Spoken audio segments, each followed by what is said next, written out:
All right, excited to head into conference play this week. Opening up against Eastern Washington. We have homecoming, so a lot of exciting things going on here in Bozeman, ending this four-game home stretch. Looking back at Saturday, I think there's a lot of positives to take away from it. Obviously, you win the game, you hold the team, to 0 points. I thought, given the nature of that game, six possessions kind of on each side, that's just a rare game as far as the opportunities go. Offensively, within that, there were some fine points, and ultimately, our inability to open it up had a lot to do with a lot of things. It was their ability to stay on the field, and obviously our ability not to get them off the field. I think offensively, it's settling for three versus getting a touchdown that second sequence. Coming out of half and holding them and they're three and out, getting the punt we wanted, and then driving the football, and then turning the ball over. It just sequentially ended up being a game that was odd and one you walk away from. Even though we won, I don't think we felt great about the performance overall, and that's just the nature of where we're at. I think our expectations are that game should go a certain way, and the other team's fighting and battling too, and has a plan. And on that particular Saturday, that's the way it played out. So, it was good to get Burke back in there. Burke played well for his first game.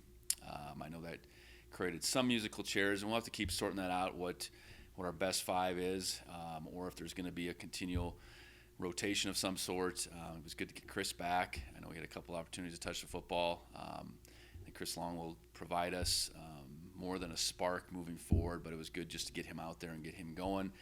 And coming out of that game, we're no worse for wear either. So continue to be a relatively healthy team, and that's where we need to be. I think depth-wise, I think we're continuing to sort out what that looks like at a lot of positions.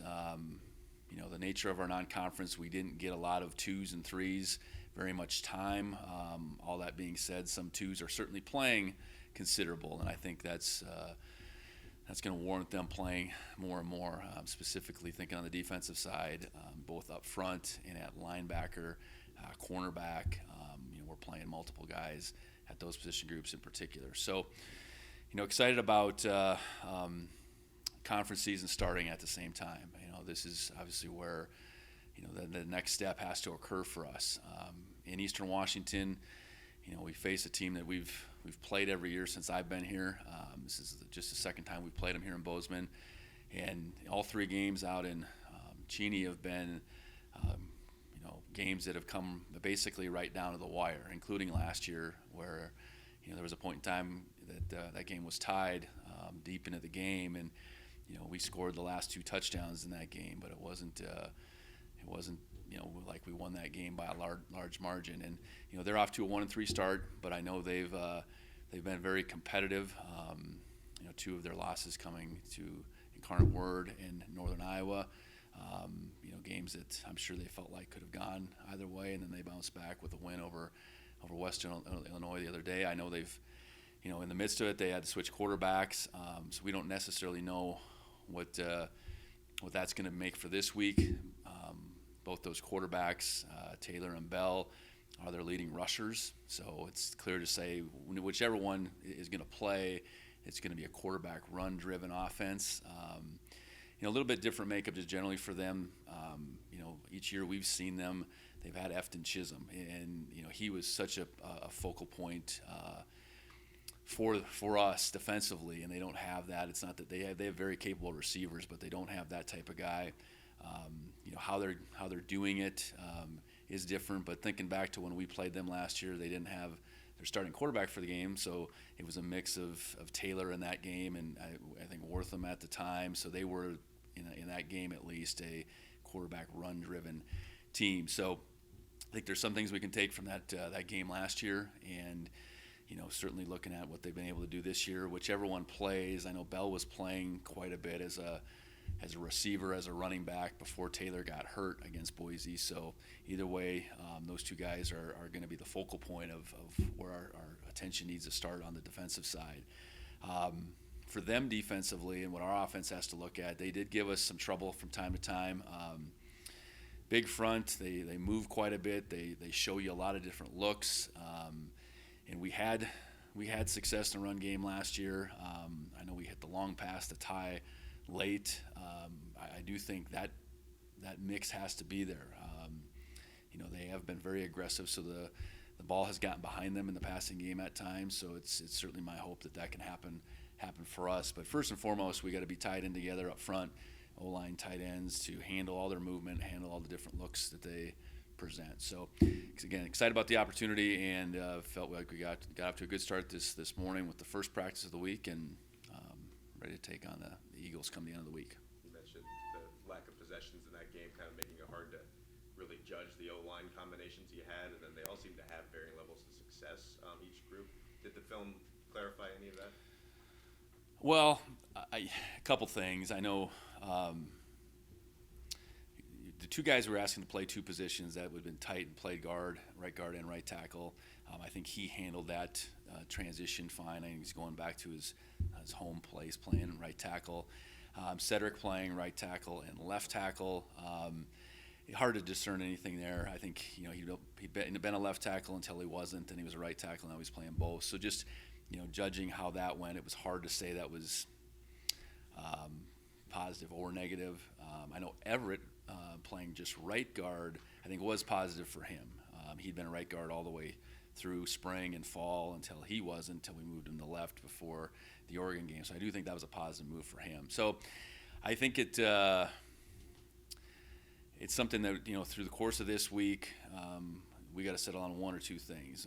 One is, hey, we're just going with this particular lineup, or two, we are going to have some level of rotation going again, and level of rotation is fine as long as you feel like when you move all that around, it makes sense for everybody. It's a lot easier if you're just rotating one spot, but that probably won't be how we do it if we rotate. Because leaving JT and Burke and Titan on the field in some fashion is definitely what we want to do, and how the other three pieces move into two, I guess, is two spots is how we have to sort that out. Was Burke at guard instead of center? Is that just because he hasn't snapped very much? Well, I think it's two things. It's because he hasn't snapped because he has right-hand club, but it's also how JT's played. We made a off-season decision to go with Burke over JT. JT got some work, and that plan got derailed, and then JT's played well enough through the first few games. We didn't want to shuffle that back around. Colson got some early run in this last game, and it's been a 45-yarder, I think. Do you envision him getting more of those early extra? Well, it was intentional in this game to roll both Colson and Jared a little bit more.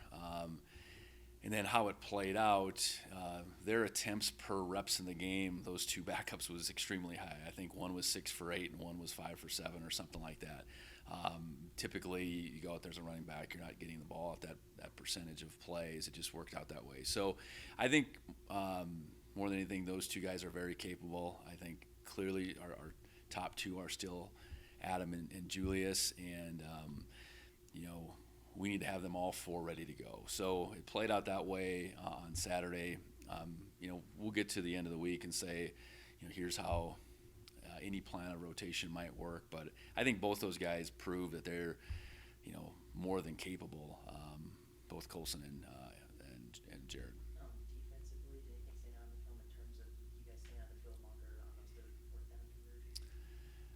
Well, I think there was 2 3rd and 6s in particular that they were in their territory, and we needed to make plays. It was assignment football. I think on the very first 3rd and 6, assignment that we ultimately sorted out later on, and it was probably a little bit of the same later on.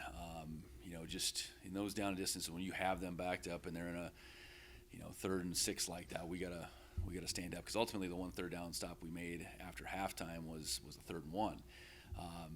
So that was a good response. Now, I think flipping it over, I think they did a good job of just chipping away at us at times. There were some long yardage situations that we didn't tackle real well.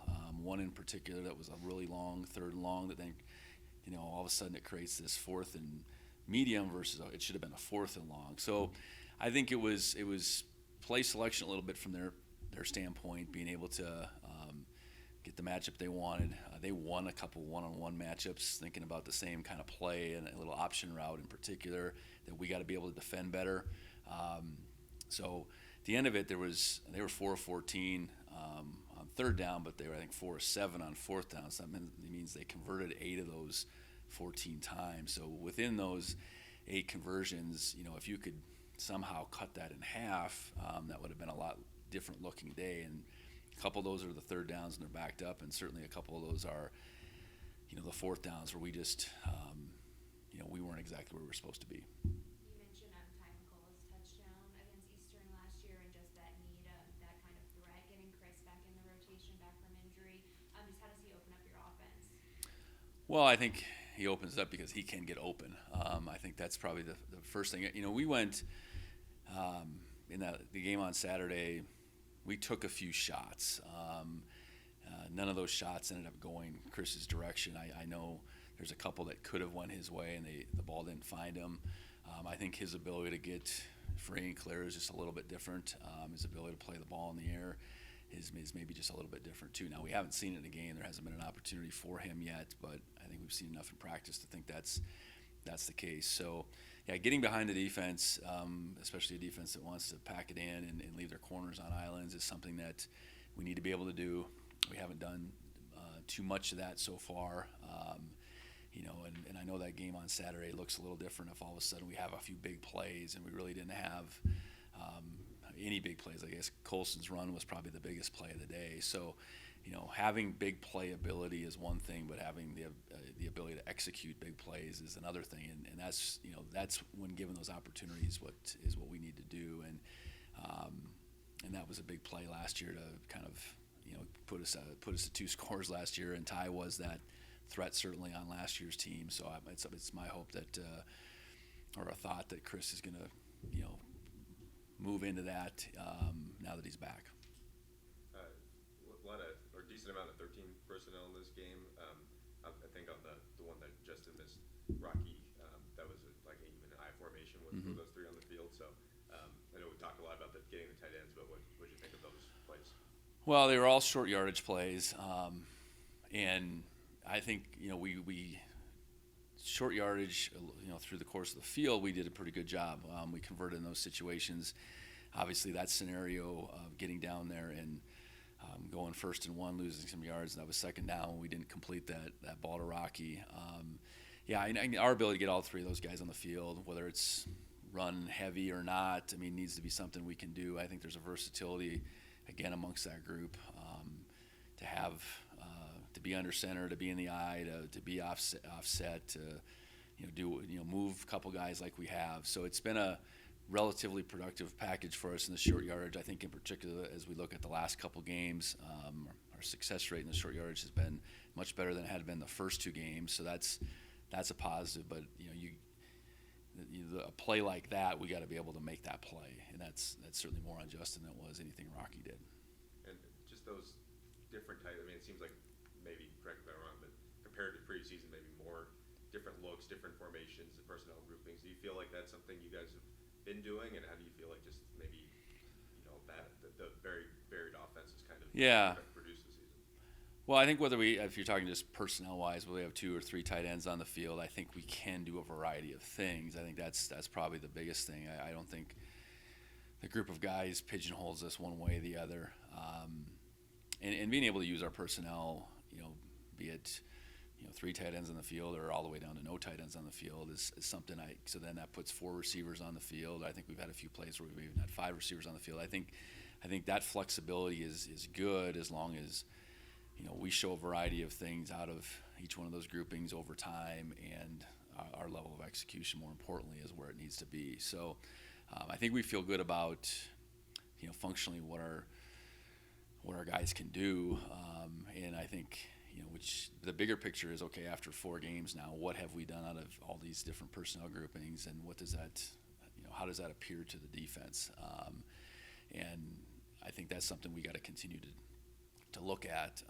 But the fact that we were able to throw out a 13, run a bunch of times, I think the defense has more to defend. So I know there's more to build off of. Utilizing our personnel, though, I guess is maybe what you're asking. Is that really important to our offense? It absolutely is. Yeah, I imagine just that there's a mix of wanting to, find the best thing for your team to put that defense on its toes, and also probably future opponents, right? Yeah. Yeah, I think it's trying to be as unpredictable as possible, and trying to gain personnel advantages whenever you can too. A lot of defenses, not all of them anymore, but some certainly sub based on your personnel, and if you can find something there that you can take advantage of, you want to do that. So trying to create matchups that will work in our favor is always what we're after. And I don't know that we're quite there yet, but I think we've done some good things through the course of the year. Defending a Big Sky title, I know winning the Big Sky is part of the pyramid. Just how are you seeing your team kind of attack that as it starts this week against Eastern Washington? Well, it's a priority for us to finish that way, but we're just at the start. So I think knowing first of all, how important each one of these games are moving forward, knowing how, through the course of time, you could say whatever you want about whatever other games teams have played, but we should expect everyone's best shot. And right now, looking at the league, saying, coming out of the non-conference, pretty unpredictable right now, I would say, just based on how things have gone. And again, score comparison and even opponent comparison sometimes is very tricky this time of year. So I think for us, it's now we're on the conference play. We know we need to get better. There's no doubt about that. I think we've scratched the surface, but we have a long ways to go. So this is that next step, and it is against a conference opponent. A team that's given us fits at times, and a team that has a really strong history. So we gotta put our best foot forward and just be concerned with Eastern Washington right now, and playing the best we really can, the best we can. I know turnovers can be kind of context dependent, but I guess what about how opportunistic your defense has been? I think getting the first interception this last week. Yeah, and then both turnovers were on fourth down, so we're going to get the ball back anyways. But I know getting those turnovers nonetheless was huge, because we hadn't. I think we had one takeaway in the first few games. So big sack strip by Paul on the first one, and then the interception is a good play, because now it happens in the end zone. We get the ball at the 20 versus inside the 10. So I think the thing about our defense is we got to continue to find ways to take the ball away when those opportunities are there. But I think what they showed is quite a bit of fight. We can build off of that. Execution might not be exactly where it needs to be, but the fight and the belief, I guess, in each other was there, and that's why I think there was a 0 for Mercyhurst at the end of the game. I know they were even first and goal at the one of those sequences. So, we got a defense, I think, that, again, just like every other team, has this ability to keep growing, and taking the ball away more and more is a big piece of that. I know you mentioned earlier how Eastern has used two different quarterbacks. Bell's gotten to the start the last couple of times. What have you seen it from him? And I think I've had 5 total touchdowns last game. Yeah, athletic kid for sure. I know a good enough arm to get it all over the place, and it's been a bunch of big plays in the passing game, but elusive first and foremost. And the design piece is one thing which they're willing to do time and time again. The design quarterback runs, but then his ability to evade pressure and create plays is significant. And while I think Taylor's a little bigger version, I was really impressed with his running ability last year, but I would say their running style is maybe just a little bit different. So based on who plays, maybe there's probably a little bit of a difference there as far as what they're able to do. And if Taylor's out there, then Bell's doing something else. That was what they were doing before. They were finding ways to get him the ball. So I think that says something about Bell in itself, that he was playing receiver and running back prior, as the backup quarterback prior to playing quarterback. And then I think they also have a Conquest who has kind of been their all-purpose guy. I don't know if you've seen anything from him and what stands out about him. Yeah, he's their guy that's finding open space. I think that's probably the best way to look at it. And they've, that's been a big piece of their offense is, someone that's got feel. And a lot of times that had been Chisholm over the last few years. But, a guy that's got feel, a guy that can run after the catch. I think he appears to be that. But they got, a couple other guys I know that have gotten behind the defense too. So it's a little bit different of a receiving core just from the standpoint you don't have this marquee guy, but I think it's been a very productive group at the same time. What's the biggest challenge in facing a quarterback that has mobility? You guys saw it a couple times this year so far, but how do you go into preparing for that? I think, talking about the pass side of it, it is maintaining the integrity of your rush. And that's not always simple. We got good guys that can rush the passer. They got to still understand that where the level of that quarterback is and not getting past it, not creating these wide open lanes for a mobile quarterback to get out. So the discipline in our rush is certainly one thing. I think game planning wise, how we choose to pressure and what that looks like, how we even choose to move our defensive line, that has to be well thought out and then more than anything well executed. In the run game, it's picking and choosing your battles, because the +1 run game you get from a quarterback, gets the numbers back to the offensive side. There's some aggressiveness you can take in how you deploy your guys, but then that leaves you, in those scenarios where now maybe you're over-aggressive and you have to defend the pass a little bit different. So I think it's a real balance defending the quarterback run, and I think you pick and choose your battles situationally there. But the bigger piece to me is the unscripted scrambling, extending plays, gaining yards that way that we really have to eliminate. Coach, just your initial thoughts on the Eastern Washington defense and the challenges they present. Well, they got a bunch of impressive guys up front. I know that, and they line up a lot of different ways. They generally deploy their guys in an aggressive manner, meaning numbers in the box. So they make the run game challenging from the standpoint we have to be disciplined. We have to be on the same page. We got to be able to handle movement. All those things can be done, but it's harder than just if someone's going to line up and play sometimes. Now, on the flip side, if you do things right, it can be hard for them too.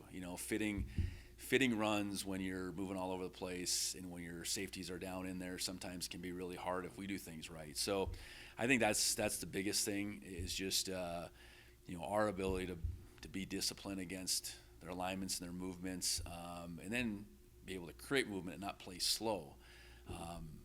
We got to get a run game going. I think that's the thing. But then when we choose to throw it, we got to be able to be efficient, but ideally have some big playability too. How do you balance when you get a guy like Chris back, kind of put him on a little bit of a pitch count, but also trying to force targets to him in a way to try to get him involved? Well, I hope that game of doing just that is behind us. He didn't practice a lot last week, but he practiced for the first time. There was a conscious thought of, hey, we're only going to play him so much, and within that, hopefully we get him some targets. Now I hope he can just kind of roll into the flow of the game.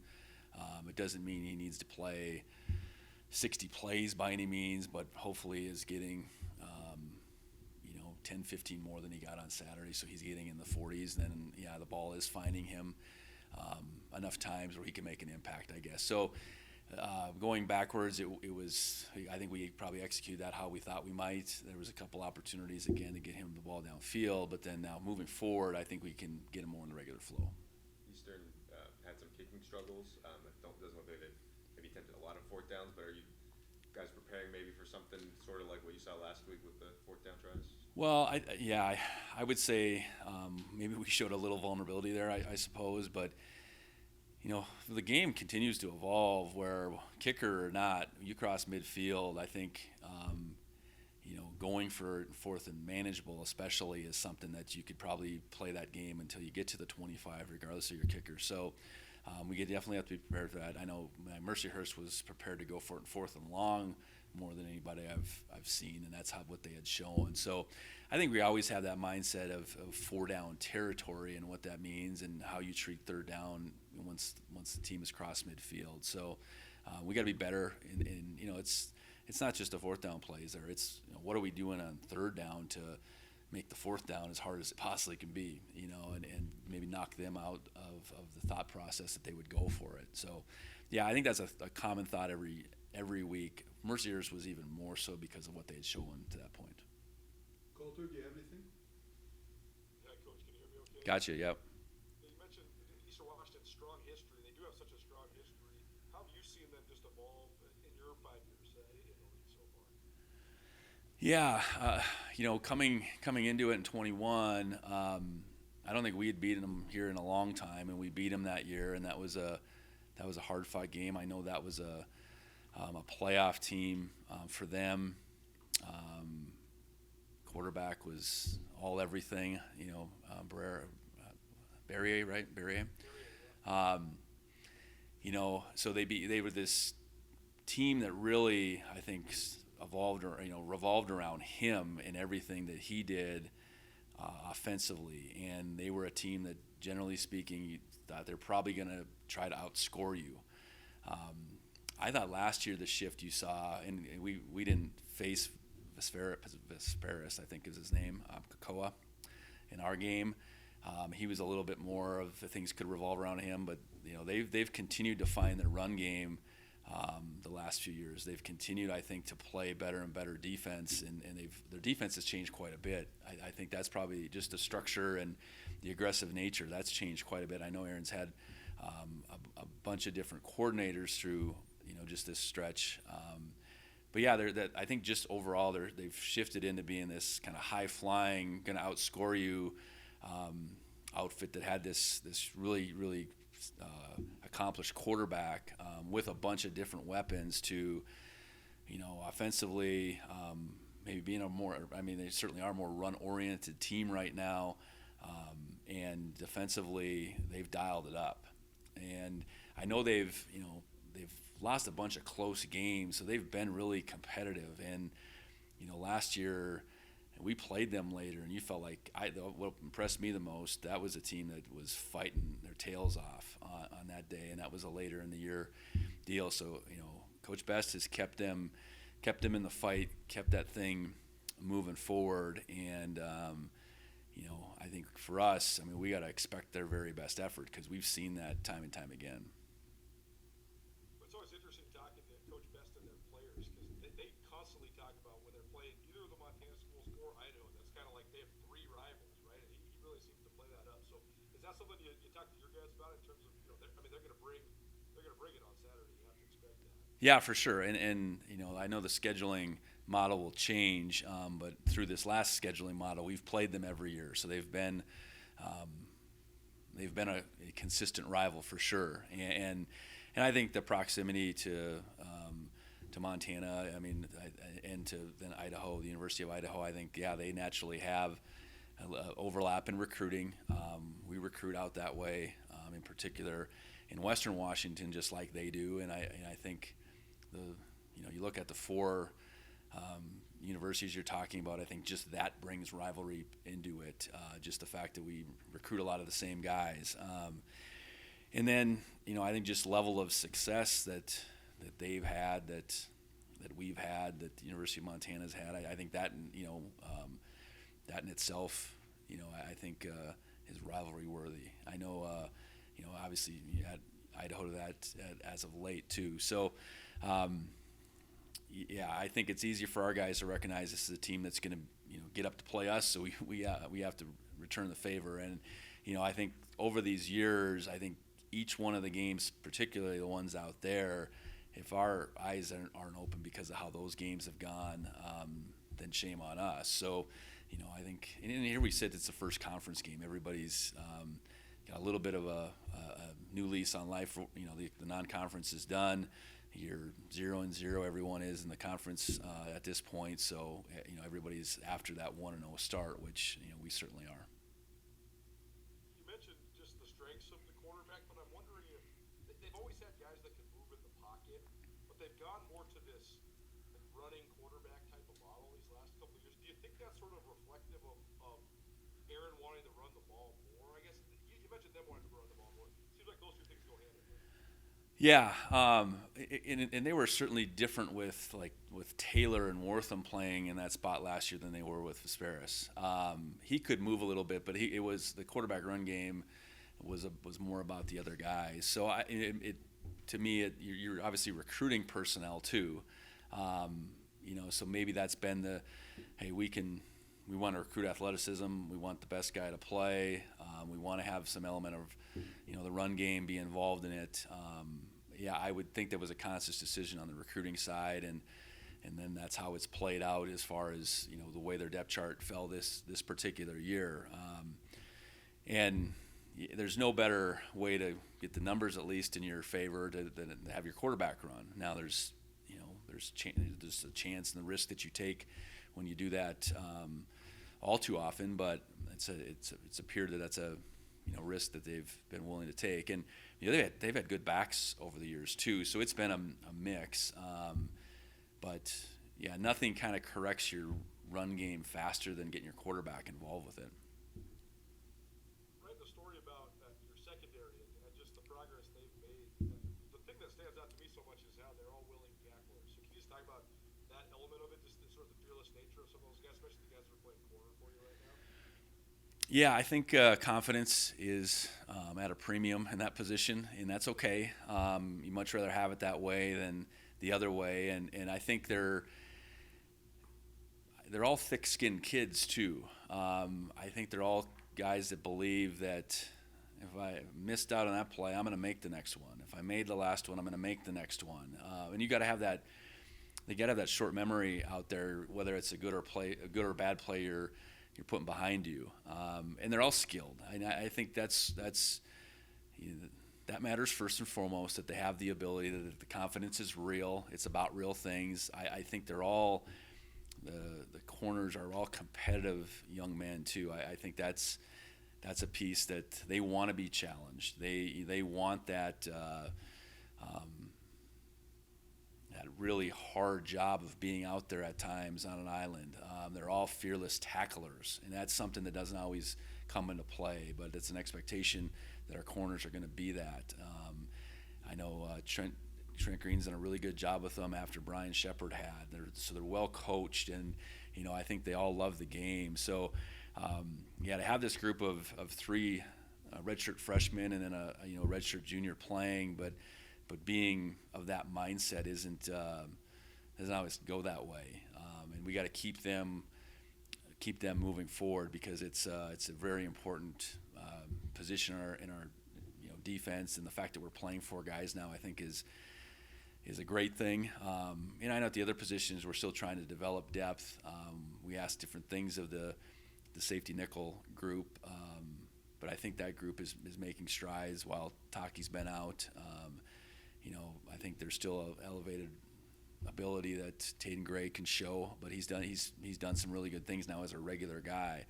I think Bryant Meredith and J.J. Dolan continue, and we're going to continue to tandem them at free safety, but I think they've done a better job each week in their role, and then Caden's been really good at the strong safety spot so far. Just the sort of it seems like there's a lot of chemistry between Coach Green and some of those young guys, right? Young coach, young group, seems like they're really feeding off of each other. What have you liked just about the way he's sort of taking control of that group? Yeah, he's very detailed, first and foremost, and then he requires this young group to play with detail. I think he's not excusing them for their age, I guess, and I think they need that. They can't be, I guess, given too much leash. So he's really pushed them well, and they're I think it's a group of guys that want to be as good as they can be, and when you have that mindset, you're willing to be coached. And so they're willing to be coached. Coach Green is coaching the heck out of them as far as just asking them to, play to a standard and play with the detail, and, not giving them an inch as far as their performance. I know when we go through the film, because that's a position that the ball might not be going towards you, but if you're getting beat, you have bad eyes consistently on film, the next opponent's going to find you. So continuing to even coach the plays maybe even harder when the ball isn't going their way, I think we see, and just creating that group as far as discipline goes to be at a premium, we still have some work to do, but I think that's probably the word I would use the most with Trent is he is creating a disciplined group, and that for the group to have 3 redshirt freshmen in it, and that to be a quality that I think is attainable is, I think it's very important, but it's not easy to come by. I may have missed this. I don't think so, though. I don't know if anybody's asked you about passing Coach Holland on the all-time wins list at Montana State. That sort of got overshadowed the last couple of weeks. So, I mean, just your thoughts. There's a statue of the man out front of the stadium, so it must be an honor for you to move beyond him on the wins list. For sure. Coach Holland is everything here, and that's a piece of that was his coaching career.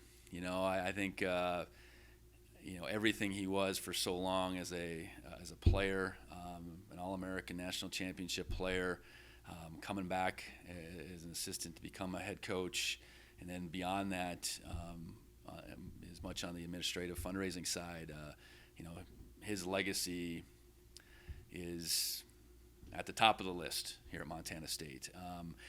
And I know his time as a coach was obviously a very successful run for the Bobcats. So to be, I guess, mentioned alongside of him, whatever, I think, it does certainly mean a lot because I know I got a chance to meet him a few times, to spend some time with him before he had passed, get to know his daughters, his family, and as much as anything, hear from all the guys that he coached through that stretch and how much he meant.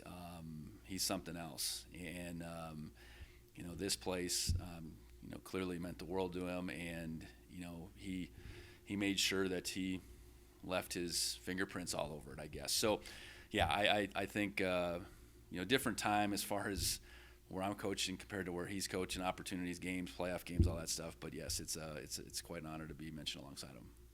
Well, you mentioned his fingerprints as being on everything. That's the most striking part, right? Is you see different factions of Bozeman. There's so many of those guys that play for him that are still around, that are pillars of the community, and they all talk about Coach Holland and the impact he had on their lives. So long lasting, it seems like. It seems like he's had an impact for 5+ decades there, just in that community in general.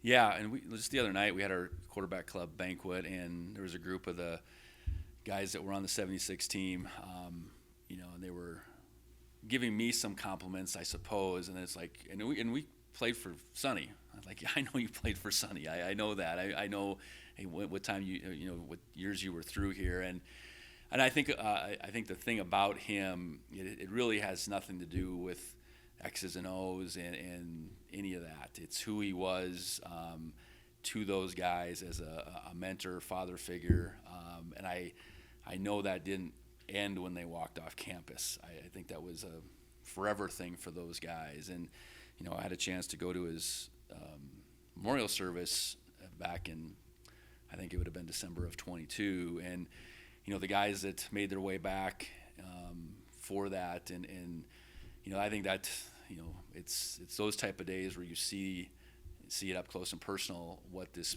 person meant to all these people, and you hear the stories and all that. So I think as a coach, yes, you can be compared on the wins and losses side for sure, but to ultimately get to the end of your career and be compared to someone like him as far as the impact you had on young men, and then men as they grow and become husbands and fathers and all that stuff, that's what you really I think marks who you were and the legacy you left. So he clearly did that, and deserves all the praise, and the statue and everything, the end zone. I think that all comes with the territory for what he did for so many.